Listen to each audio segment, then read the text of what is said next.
La Banque Populaire Grand Ouest donne le go pour TVR Business Club, hashtag la réussite est en vous.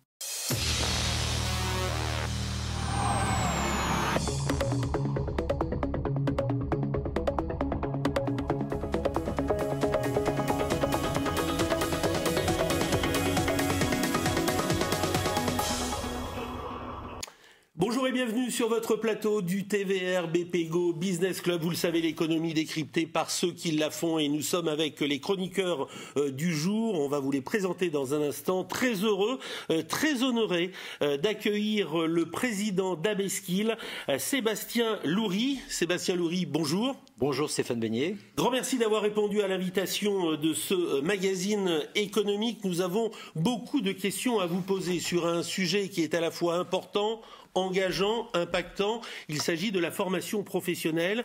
Beaucoup de réformes. On a stabilisé un petit peu les choses et puis vous allez nous expliquer comment votre structure, Abeskill, lancée le 7 janvier dernier, mais qui répond aussi à une exigence de 4 entités anciennes, eh bien, est parti pour être, on va le dire, le représentant peut-être le plus emblématique de la formation professionnelle aujourd'hui. Alors, pour vous interroger, merci à vous, Benoît Caron, vous êtes le directeur grandes entreprises et ingénierie à la BPGO. Merci à vous, Benoît. Merci également à Sophie Langouette-Prigent, vice-présidente de l'Université de Rennes 1, mais également la vice-présidente de la Fondation Rennes 1. Et merci également à Éric Chalon-Belval, président SAS La Feuille d'Érable, et aussi une fonction importante avec cette présidence du Club des entreprises inclusives du département de l'Ille-et-Vilaine. La première question, Sébastien Loury, vraiment, comment les organismes et les entreprises de formation ont pu traverser cette période de crise sanitaire avec la Covid-19 ? Je lisais les chiffres et en l'occurrence avec la Fédération de la formation professionnelle, j'ai appris là tout récemment que la décroissance sur l'année 2020 pour les organismes de formation était de plus de 20%. Donc énorme, évidemment, ça correspond à 2 mois et demi d'arrêt d'activité, puisque le 16 mars, comme tout établissement recevant du public, nous avons dû fermer nos centres de formation. Donc, et une sidération, hein. Oui, c'était traumatisant parce que c'est une chose à laquelle on n'est absolument pas du tout préparé, que ce soit un cas dirigeant ou un chef d'entreprise. Donc le 16 mars, le matin, vous êtes là, vous dites on ne peut faire qu'une seule chose, c'est malheureusement fermer nos centres et demander à nos stagiaires de retourner chez eux, malheureusement. Donc voilà, c'est une période qu'on essaye d'oublier. Et puis après, il faut prendre ça avec un peu d'optimisme. Globalement, j'ai tendance à dire aujourd'hui que la Covid, finalement, a été un accélérateur de croissance. C'est ce que moi j'ai pu vivre en l'occurrence avec mon entreprise. Si on regarde 2020, on s'aperçoit que votre croissance, elle est quand même à 2 chiffres, 11%. Peut-être le fait, vous allez nous expliquer le mot, et nos chroniqueurs vont vous interroger sur le mot, la portée aussi d'Abeskill, mais il y avait peut-être ces 4 entités derrière que vous avez fédérées, rachetées pour en faire vraiment un organisme important, un et indivisible. Oui, alors juste pour revenir sur cette croissance, ce qu'il a fallu faire déjà dans un premier temps, c'est rassembler toutes les énergies et puis de se dire à un moment donné, il y aura le plan de reprise. On ne savait pas trop quand, ça s'est passé le 11 mai, mais en tout cas il fallait être prêt pour le 11 mai. Et une équipe projet a travaillé effectivement, et là je reconnais que la force d'une entreprise, c'est aussi sa capacité de résilience qu'on a réussi à faire, et en l'occurrence, sur la deuxième partie de l'année, c'est effectivement une croissance à 2 chiffres de 11%, parce qu'il a fallu reconstruire, repenser différemment les choses. Alors, si on a pris une quinzaine de nos produits les plus classiques, qui se faisaient habituellement en présentiel, on les a transformés en multimodalité pédagogique et on s'est retrouvé avec des solutions à distance, des cours digitaux, ce qui nous a permis effectivement de repartir dans cette deuxième partie d'année. Benoît Caron, directeur grandes entreprises et ingénierie à la Banque Populaire Grand Ouest. Bonjour Jérôme. Bonjour. Ma première question, ce sera plutôt pour comprendre les drivers de votre marché. C'est un marché énorme, on dit que c'est 32 milliards d'euros de taille de marché, de flux, 90 000 opérateurs. Quels sont les grands enjeux de votre marché aujourd'hui quand on sait que le monde du travail est en perpétuelle transformation, numérisation, mais on a des sujets de maintien dans l'emploi, de reconversion professionnelle. C'est quoi vos gros sujets du moment, en dehors évidemment de la crise du Covid-19 ? Alors, J'ai profité en fin de compte parce que je savais que l'année 2020, quoi qu'il en soit, indépendamment de la Covid, allait être une année charnière. On sortait d'une nouvelle réforme de la formation professionnelle et nous avions mis 3 enjeux majeurs, 3 stratégies majeures en fin de compte. C'est le lancement de la marque, on va y revenir après, et puis surtout l'accélération du digital, parce que nous sommes dans un monde du travail qui change indéniablement, et surtout aller vers ce qui aujourd'hui prend cet essor et la réforme, la dernière de 2018, l'a mis vraiment en grande valorisation, c'est l'alternance. Donc voilà, les enjeux ils sont là aujourd'hui. Ils sont à la fois sur ce monde du travail qui amène cette interactivité et puis surtout se mettre beaucoup plus proche des entreprises avec des personnes qui sortent du système de l'éducation nationale et qui ont besoin de repères. Donc voilà, on travaille sur ces enjeux qui me paraissent essentiels et puis on le voit bien. C'est un monde de la formation professionnelle où finalement il y a un regroupement qui s'opère, une accélération auprès d'acteurs de taille critique. On essaie de se positionner justement sur la bonne taille. Une nouvelle question à Sébastien Loury, notre grand témoin aujourd'hui. Avec vous, Sophie Langouette-Prigent, vice-présidente de l'Université de Rennes 1. Moi, je voudrais revenir sur la genèse d'Abiskill. Vous faites partie d'un grand groupe, Samsic, oui, que l'on connaît bien, et dont les métiers ne sont pas forcément tous bien connus à l'extérieur. Mais moi, je suis impressionnée par cette croissance, par cette diversification des métiers. Comment est-ce que vous pouvez l'expliquer? Comment est encouragé l'esprit d'entreprendre au sein d'un groupe comme Samsic? En fait, vous connaissez le groupe Samsic, effectivement. 3 grandes BU. La première, Samsic Facility, on retrouve le métier historique de la propreté. La deuxième, Samsic RH, métier historique qui est l'emploi et le travail temporaire. Et puis une troisième entité qui souffre énormément en ce moment, qui est la partie Airport. Si je reviens sur la genèse, effectivement, et je dirais même, sans parler d'Abiskill, de la formation, la volonté du président de Samsic RH, Thierry Geffroy, était de dire on ne peut pas rester là aussi, comme le Facility, mono-spécialisé sur un métier qui est le travail temporaire. La chaîne de l'emploi est tellement vaste, elle va du sourcing jusqu'à l'employabilité, mais à un moment donné, on passe par cette case hyper importante qui est la formation professionnelle. Donc en 2008, nous sommes portés à cœur de Forger Formation, la première entité. C'était une entité très connue à l'échelon du Grand Ouest, avec beaucoup de passerelles avec le monde de l'emploi, parce que le travail temporaire, c'est on recherche des agents de quai, des conducteurs routiers, donc voilà, il y avait des passerelles très intéressantes. Et puis après, il y avait une volonté quand même de construire ce projet de la formation de manière un petit peu plus importante. Donc il y a une croissance externe qui s'est opérée une première en 2013 sur une petite entité qui s'appelle Innoformation spécialisée dans le nucléaire. On a créé ensuite une entité en interne, l'Institut, qui nous permettait de travailler sur autre chose que les formations réglementaires, les formations initiales et continues, et développer les soft skills, qui nous paraissait très intéressant, c'était de pouvoir travailler sur l'humain également, sur le développement personnel. Et puis en 2018, on a accéléré ces croissances avec Sephora Formation et Fauvel Formation, pour avoir une complémentarité géographique et puis surtout une complémentarité métier. Et donc la genèse de Abiskill, tout simplement le fait de donner une visibilité en fin de compte à une marque et de regrouper tout le monde en fin de compte en une seule et unique entité. On a donné cet esprit d'appartenance auprès des salariés, c'est-à-dire qu'on a demandé aux salariés de choisir le nom. Ça a été un moment important parce que finalement ils ont été acteurs de la transformation de l'entreprise. On a eu de nombreuses propositions et puis avec notre comité de direction on en a retenu 5. On leur a dit, ben voilà, les 5, vous choisissez. Et c'est Abiskill qui est ressorti, tout simplement. Éric Jalon-Belval, président de la Feuille d'Érable. Alors on parlait de ce rapprochement de différentes entreprises. Effectivement, ça ne doit pas être simple quand on connaît des noms comme Forget, qui sont très marqués dans le monde de l'entreprise. Et puis, vous décidez, vous venez de l'expliquer, d'une manière assez collaborative d'ailleurs, et de demander aux salariés d'être partie prenante. Comment on fait pour réunir tout le monde autour d'une même culture d'entreprise quand on a additionné des entreprises peut-être familiales, vous le citiez tout de suite, et donné ce nom à Abiskill? Comment la culture devient commune? Comment on s'y prend quand on est un acteur RH comme vous l'êtes? Alors, je vous ai dit quelque chose de très intéressant. Effectivement, c'est comment on peut rassembler les gens autour d'un projet. En fait, on s'est rassemblés en atelier. Et on s'est dit, s'il y a une marque, il faut mettre une plateforme de marque et y adjoindre des valeurs. De façon à ce qu'on arrive complètement à s'approprier le projet et qu'on y retrouve une forme d'ADN. Il y avait une chose qui nous reliait toutes toutes ces marques, c'était le côté effectivement familial. Et donc finalement, qu'est-ce qui ressortait? C'était l'expertise. Vous parliez de Forget, effectivement, très connu dans le monde du transport, la logistique.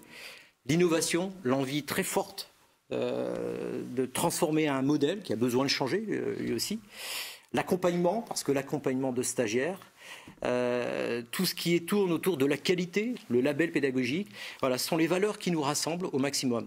Puis moi, j'aurais dit, surtout, gardons la chose la plus essentielle pour réussir aujourd'hui, c'est l'écoute de nos clients, l'écoute du marché, de la réactivité, parce qu'aujourd'hui, on juge vraiment d'un prestataire de service lorsqu'il est réactif, agile, et puis surtout la performance, parce qu'à tout moment, on est jugé, surtout effectivement quand on est face à nos clients tous les jours dans une salle de formation, vous avez un formateur, il est en présentiel, il doit être au meilleur de sa forme du lundi jusqu'au vendredi. Donc voilà, la qualité, la performance au quotidien. Avant de parler vraiment de ce métier, de ces métiers en pleine mutation, avec le mot peut-être totem, l'exigence, un petit mot quand même, parce que pour aiguiser notre curiosité, le président que vous êtes d'Abeskill souhaitait qu'une chose, c'est que ça commence par un A. Mais le A, le B et le skill? Alors, effectivement, le skill ressortait, un peu d'anglais, Stéphane, compétence. Donc, pas de problème. Je comprenais, je trouvais même très intéressant de graviter le projet autour de ce terme. Ça veut dire tellement de choses à mes yeux. Par contre, j'avais effectivement, moi, un critère très fort. J'avais dit à mes équipes, c'est je veux que ça commence par un A, parce que les recherches alpha, elles continuent, elles perdurent aujourd'hui. Et puis, après le A, c'est le B. Donc voilà, on s'est fait Abeskill de cette manière-là. Et j'ai dit, Abeskill, il faut ensuite y trouver une dénomination dans tout ça, et Active Brain Skill, les compétences cérébrales actives. Voilà, dans un métier donc qui est en pleine mutation, où il faut être exigeant. Je pense qu'aujourd'hui, les attentes du public, des professionnels, ça évolue très vite. Aujourd'hui, il faut avoir cette exigence d'apporter cette formation. On le dit souvent, la formation tout au long de la vie. Ça, vous le voyez au quotidien? On le voit au quotidien. Alors, c'est l'exigence au quotidien, ça c'est certain.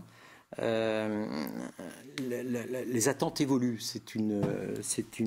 parce que le monde du travail évolue de toute façon, que ce soit dans le monde de l'entreprise ou que ce soit même les particuliers. Quand on voit les entreprises aujourd'hui, elles ont un enjeu majeur, c'est de sécuriser le parcours professionnel, le maintien de compétences de leurs collaborateurs pour être compétitifs.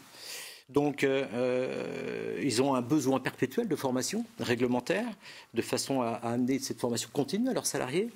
Puis elles ont surtout un autre besoin, c'est de recruter du personnel formé. Il y a aujourd'hui ce paradoxe français, vous avez un taux de chômage énorme, élevé, et puis vous avez des milliers d'emplois qui sont aujourd'hui non pourvus. Donc aujourd'hui, les entreprises sont en attente de trouver le bon candidat. Donc on a des outils extraordinaires dans la formation professionnelle. On va certainement parler de l'alternance tout à l'heure, mais cette attente est très forte de la part des entreprises. J'écoute beaucoup les besoins territoriaux et aujourd'hui, les entreprises sont vraiment en manque croissant. Il y a des secteurs qui sont vraiment en tension très vive. Donc ça, c'est la partie entreprise. Et puis, il y a la partie également particulier. Le rapport au travail change, on le voit bien. Ce qu'on peut retenir, c'est que les particuliers aujourd'hui ont plus un besoin permanent de se former régulièrement. Alors, la réforme a amené effectivement certaines décisions, dont la création de mon compte formation, le CPF en l'occurrence, qui permet à chaque acteur de pouvoir choisir sa formation. C'est ce besoin permanent de vouloir se former. Là aussi, ça veut dire que nous, de notre côté, on doit être très réactifs à ce marché du particulier. Donc on a un glissement qui s'opère du B2B2C. Il faut être effectivement visible, très visible, à la fois dans le monde entrepreneurial, mais aussi auprès de tous les particuliers. Nouvelle question pour vous, Sébastien, c'est avec Benoît. Ce marché du travail que vous évoquez comme imparfait, puisqu'on a quasiment autant de Français sans emploi et non formés, non qualifiés, et de postes non pourvus, en quoi votre secteur de la formation professionnelle et en quoi votre entreprise peut contribuer à faire que finalement ces postes finissent par trouver un travailleur et que ces demandeurs d'emploi finissent par trouver leur place dans la société? On mène un travail important actuellement avec mes équipes pour mettre un accent très fort sur la stratégie de l'alternance. Tous nos centres sont CFA aujourd'hui. On a fait ce choix, effectivement, de déclarer notre entité comme étant CFA de par ses statuts juridiques. Pourquoi ? Parce que aujourd'hui, les fonds, vous parliez tout à l'heure des 32 milliards qui gravitent, les flux monétaires dans le monde de la formation, les fonds sont très orientés vers l'alternance. Manifestement, la réforme de 2018 l'a mis en avant. Donc voilà, c'est une stratégie sur laquelle nous sommes allés. Et j'ai dit qu'à un moment donné, s'il faut aller sur l'alternance, il faut effectivement être très proche des bassins d'emploi qui recrutent aujourd'hui. Donc on travaille sur à la fois sourcer les candidats, et ça c'est une chose qui n'est pas simple. On source les candidats, on les écoute, on essaie de comprendre leurs projets, on le met en test de prépositionnement avant l'entrée en formation. Ils rentrent en formation, mais notre travail ne s'arrête surtout pas là. C'est-à-dire qu'avant, l'acteur, l'organisme de formation formait, aujourd'hui, il source, il forme et il place. Et ça, c'est la chose essentielle, c'est le placement, c'est-à-dire trouver l'entreprise et la structure d'accueil. Donc à la fois, on travaille sur toute la partie, effectivement, personnes qui sont en situation de recherche d'emploi, et à la fois, dans ce monde de l'entreprise qui recherche des candidats. L'idée, c'est de rallier tout le monde. Vous faites le lien entre les deux mondes. On fait le lien entre les deux mondes. Sophie. Lors du lancement de votre entreprise, vous avez déclaré que vous trouviez qu'on était trop dépendant de la primauté du politique. Que demandez-vous Écoutez, c'est vrai. Ouais. Que demandez-vous ou qu'attendez-vous du politique aujourd'hui en termes de formation? Alors, vous savez qu'on est en année préélectorale, 2022 encore un enjeu majeur. Allez-y, demandez. Je l'avais dit effectivement le 7 avril, 4 réformes en 14 ans. 4 réformes de la formation professionnelle en 14 ans. C'est purement ahurissant, c'est énorme. 2004, 2009, 2014, 2018, en gros, à chaque quinquennat, on sort sa réforme. Donc voilà, je me dis que 2022, on va certainement avoir des candidats qui vont encore proposer des réformes dans tous les sens, que je trouve complètement aberrant. Parce que comment peut-on mesurer les effets d'une réforme quand on les change continuellement ? 2014 donnait quand même des prémices très fortes, une volonté de donner plus de transparence. Parce que quand on gère autant de milliards dans la formation professionnelle, c'est important effectivement que cette transparence donne quand même de la sécurité, surtout quand on parle de fonds publics.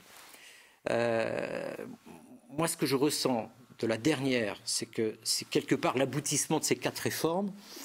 J'espère qu'une seule chose, c'est que celle-ci, on ne va pas la changer. Parce qu'honnêtement, Muriel Pénicaud, qui était la ministre du Travail à l'époque, souhaitait un Big Bang. Je pense qu'on y a vraiment réussi quand on regarde un peu les contenus. Donc l'alternance a été quelque chose de très fort, le CPF également.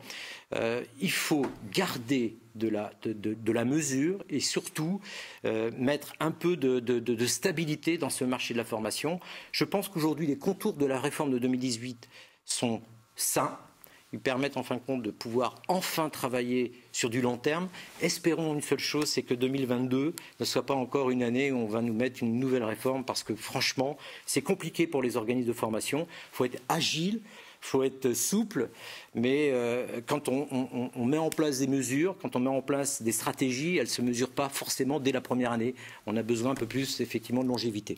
Il nous reste 5 minutes, le temps passe trop vite. Question rapide, réponse rapide également. Éric. Vous parliez de sourcer les nouveaux talents tout à l'heure, oui. Et donc pour aller chercher ces nouveaux talents, on s'aperçoit que la nouvelle génération, YZ, 50% dans les entreprises, je crois, elle a vraiment besoin et envie que les entreprises se mettent en avant et expliquent quelles sont leurs valeurs. Est-ce que vous pouvez nous parler des valeurs d'ABSkill et puis peut-être de votre politique RSE, parce que je sais que vous avez une politique RSE. Voilà, donc c'est 2 éléments qui permettent de sourcer les nouveaux talents dans les entreprises. Que nous déclinons effectivement, dont l'une, le pilier essentiel effectivement sur une politique RSE, c'est l'aspect social, c'est-à-dire cultiver les talents. Donc on la décline effectivement. Alors, je parlais tout à l'heure des valeurs qui nous ont permis par des ateliers effectivement de trouver cet ADN dans ABSkill, c'est-à-dire l'expertise. Indéniablement dans notre entreprise, ce sont 400 salariés, dont 280 formateurs. 280 formateurs qui sont issus d'une expertise, d'un métier. Donc ils ont un désir déjà, c'est de transmettre leur savoir. Donc cette expertise, c'est quelque chose de très fort parce qu'elles le mettent au quotidien au profit de nos stagiaires. Deuxième grande valeur, c'est d'être continuellement dans la recherche, l'innovation. Ce matin, j'avais une réunion avec quelqu'un qui peut nous apporter une nouvelle solution à distance, qui nous paraît extrêmement innovante. Voilà, c'est d'être vraiment en veille de tout ce qui peut modifier et apporter en fin de compte ce que la nouvelle génération, et vous le disiez tout à l'heure, effectivement, les générations YZ, 50% de la population active attendent plus d'interactivité. Et on le voit surtout dans la situation actuelle où il faut être effectivement à distance tout aussi performant. La troisième chose, c'est d'être dans l'accompagnement au quotidien. Dans Abiskill, évidemment, il y a des services centraux. Et nous avons un pôle pédagogique, un véritable pôle de compétences. Et je dis, ce sont des experts qui sont au service, en fin de compte, de l'individualisation pour des talents collectifs et individuels. Ça, c'est essentiel. Quand on met tout ça en œuvre, tout ça en musique, franchement, ça donne des choses extrêmement intéressantes et qui permettent effectivement de se démarquer et de trouver ces candidats qui, demain, sont des candidats intéressants pour le monde de l'emploi. Il nous reste 4 minutes vraiment dans ce TVR BPGO Business Club avec vous, Sébastien Loury, président d'Abiskill. Le maillage géographique est une chose importante pour vous, avec une nouvelle marque lancée le 7 janvier dernier, pratiquement un département sur 2 sur la France. Oui, en fait, nous avons 39 centres de formation sur l'ensemble du territoire aujourd'hui, ce qui nous permet d'être représentatifs sur une douzaine de régions administratives. Je le disais, quand on a eu cette croissance externe, c'était aussi dans l'esprit de compléter notre maillage territorial, ce qui paraît effectivement important. Et puis, je le vois, le marché a évolué. Ça fait plus de 12 ans que je suis dans le monde de la formation professionnelle. Et j'ai vu les choses évoluer au gré des réformes aussi, vous me direz. Et vous savez, la formation réglementaire, aujourd'hui, de nombreuses entreprises la paye de ses fonds propres, ce qui n'était pas le cas auparavant. Donc ça veut dire qu'on a déjà un changement d'interlocuteur qui s'opère dans les entreprises. Du directeur des ressources humaines, du responsable de la formation, on est passé aux acheteurs. Ça change continuellement, en fin de compte, la donne. Donc on se retrouve de plus en plus dans des contrats massifiés où on achète en masse des formations réglementaires qui sont nécessaires pour effectivement le maintien des compétences des salariés de l'entreprise. Donc il faut trouver une réponse à ça. Et la réponse, c'était la complémentarité géographique. En 30 secondes, questions et réponses comprises. Benoît. Quelles sont les grandes innovations en dehors de la formation distancielle que vous intégrez dans vos parcours, surtout sur des métiers qui sont quand même des métiers plutôt à dominante industrielle? Vous savez, en 2030, 85% des métiers aujourd'hui ne sont pas connus. En 2030, ça va être de grandes révolutions. C'est l'intelligence artificielle, la robotique, la transition écologique, numérique. Tout ça va changer, en fin de compte, là aussi, le monde du travail. Donc on travaille sur des nouveaux outils en dehors de la solution à distance et aussi proposer des outils différents, donc simulateurs, les casques réalité virtuelle. Voilà, on est sur des pratiques un peu différentes dans des métiers qui restent, quoi qu'il en soit, des métiers quand même de terrain, avec des plateaux techniques qui sont nécessaires dans nos référentiels pédagogiques. Allez, les 30 dernières secondes. Sophie. Les jeunes, ceux qui ont 20 ans. Questions et réponses. Les 20 ans. Génération sacrifiée ou pionnier de nouvelles formes de collaboration? Grande pionnière. Grande pionnière. Eh bien, si on garde le même tempo, la dernière question pour Eric. Je vous ai entendu dire qu'il y avait trop d'acteurs dans la formation professionnelle. Vous les trouviez éparpillés parfois. Est-ce que vous pouvez nous expliquer un peu mieux pourquoi il serait mieux de massifier un certain nombre d'acteurs de la formation professionnelle? Il y a plus d'organismes de formation que de villes en France, ce qui paraît parfois un peu hallucinant. Surtout parce que la réforme nous impose aujourd'hui effectivement à avoir une obligation qualité, surtout si on va sur des fonds publics. Donc forcément, on se doit de répondre à un référentiel. Et tant mieux parce qu'il y a eu par le passé de l'abus, de l'utilisation de fonds publics et de fonds de formation, certainement pas avec des acteurs qui méritaient effectivement ce label. Un grand merci Benoît, Sophie, Eric pour vos questions. Merci beaucoup Sébastien Loury. C'était un plaisir. Plaisir partagé, président d'Abiskill pour s'intéresser aujourd'hui. On a bien compris, moi j'ai relevé trois totems, l'alternance comme priorité, également l'exigence des formations et puis les talents collectifs et individuels. Merci à tous, on aura grand plaisir à vous retrouver la semaine prochaine. Si vous aimez les avions, voir les avions électriques, oui, cela arrivera demain et notre invité Charles Kabilic vous dira tout. Excellente semaine à tous.